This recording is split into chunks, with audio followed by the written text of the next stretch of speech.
আসসালামু আলাইকুম রহমতুল্লাহি ওয়া বারাকাতুহু। আলহামদুলিল্লাহ ওয়া সালামু আলা নবী ওয়া রাসূলিল্লাহ শাইতানির রাজিম বিসমিল্লাহির রহমানির রহিম। বাল্লিগ আন্নি আল্লাহ আমার পক্ষ থেকে একটি হাদিস নাটক উপস্থাপন আজকের বক্তব্যের বিষয় হলো সহিহুল বুখারী পঞ্চম খণ্ডে হাদিসে কুদসি সম্পর্কে আল্লাহ তাআলার কিছু বাণী ওহে মাতলুহ দ্বারা জিবরাইল আমিনের মাধ্যমে বর্ণনা না হয়ে এর ভাবার্থ ইলহাম বা স্বপ্নযোগে কিংবা জিবরাইল আমিনের মাধ্যমে নবী সাল্লামকে জানিয়ে দেওয়া হয়েছে।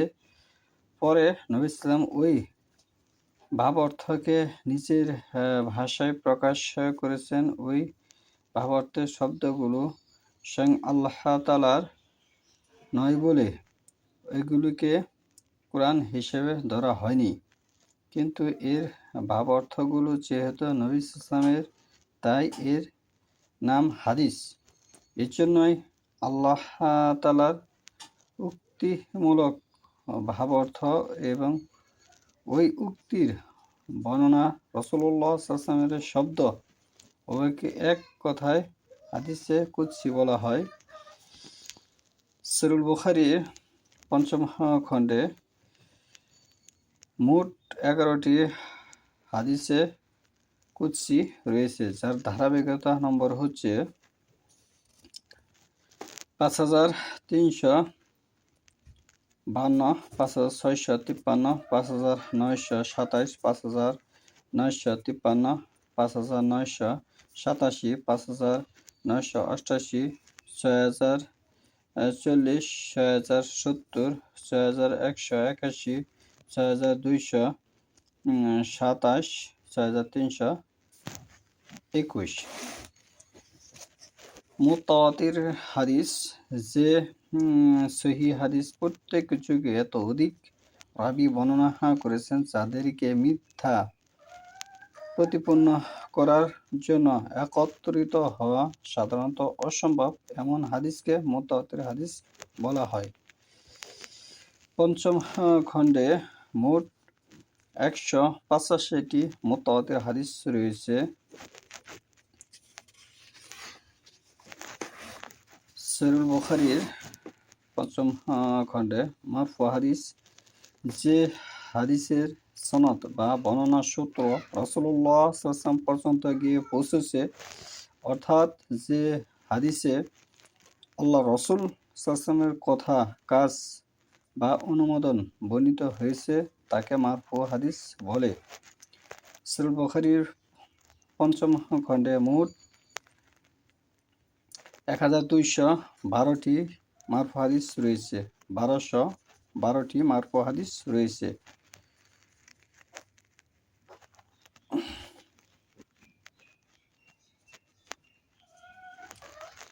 এ খণ্ডে পঞ্চম খণ্ডে 137টি হাদিস ব্যতীত এ খণ্ডে সবগুলো হাদিসই মারফু হাদিস। মাওকুফ হাদিস, যে হাদিসের সনদ বা বর্ণনা সূত্র সাহাবী পর্যন্ত গিয়ে পৌঁছেছে, অর্থাৎ যে হাদিসে সাহাবীর কথা, কাজ বা অনুমোদন বর্ণিত হয়েছে, তাকে মাওকুফ হাদিস বলে। এ খণ্ডে পঞ্চম খণ্ডে মোট 16টি মাওকুফ হাদিস রয়েছে, যার ধারাবাহিক নম্বর সমূহ হচ্ছে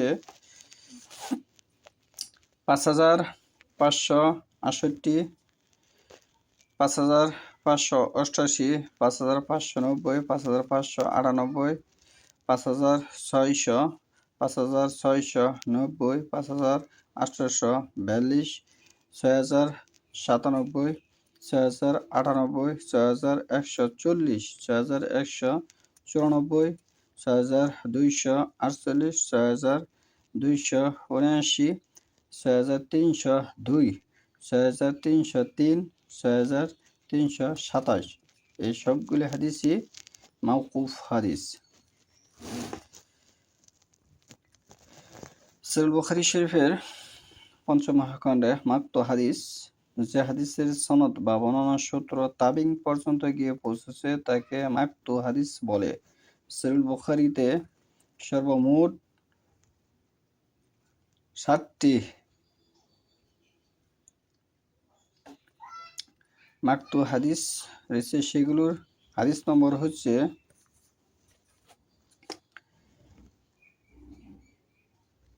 1390, 1390, 1000, 1390, 3840,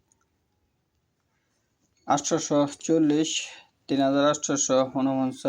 3974, 4014,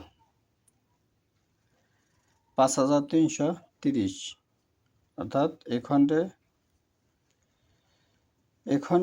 4014 নম্বর হাদিসটি মাকতু পঞ্চম খণ্ডে। এই হচ্ছে সহিহ বুখারীর পঞ্চম খণ্ডের যে বর্ণনা সূত্র, হাদিসের জয়ীফ এবং সহিহ হওয়ার যে মান ও নির্ণয়, এর 49টি স্তর আছে।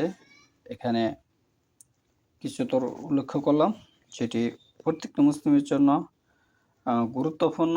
বিশেষ করে এই ভারতবর্ষের সাধারণ জনগণের এগুলি বুঝতে হবে, কারণ ভারতবর্ষের সাধারণ জনগণ শিরক বিদআতের সাথে 1999 জড়িত। সেগুলি থেকে যেন মানুষ ফিরে আসতে পারে, কোরআন হাদিস কীভাবে সহিহ চাল হয় সেটা যেন বুঝতে পারে, এই জন্য এটি আমি উন্মুক্ত করে দিলাম।